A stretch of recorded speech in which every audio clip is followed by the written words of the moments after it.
Okay, this is our first edition of Tech Talk with Brian and Matt.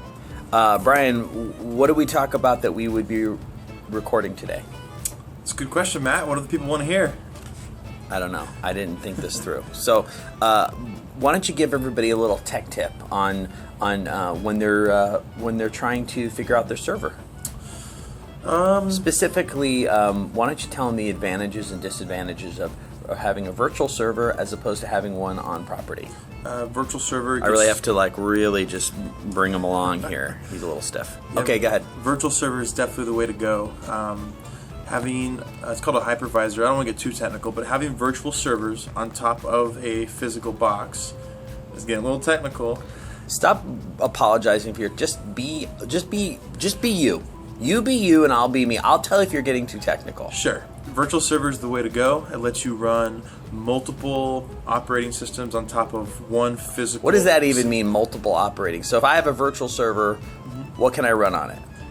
Whatever you want. Well, what does that mean? Like I can run Windows? So you can run or Windows. what? So here's the old school way. Okay. You needed a server. Say it was a file server. You went out and you bought a physical box. Okay. And then you installed all your files on it. And then now you needed a second server, maybe a dedicated one. You have to get a second box. Then you have to get a third box. So you got to get a lot of boxes, and they give off a lot of heat. A lot of heat, a lot of energy, more Got to have maintenance. energy, and then they're cluttering up your space. Right.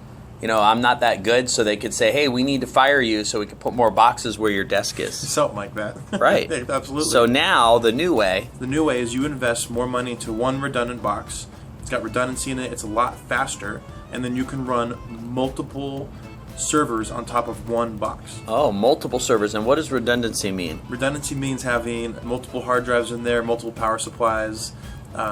Just make sure the box itself has the redundancy it needs to be stronger. So redundancy, like when my wife tells me I'm redundant, she just means I'm boring and monotonous. But what you're saying is, in the server world, redundancy is good because it means there'll never be downtime and we'll always have a way of backing up all of our stuff. Absolutely. It's the only way to go moving forward. Well, that's your tech tip with Matt and Brian. If you have any questions, email us at, what's our email address? Help at itsasap.com. Help at itsasap.com.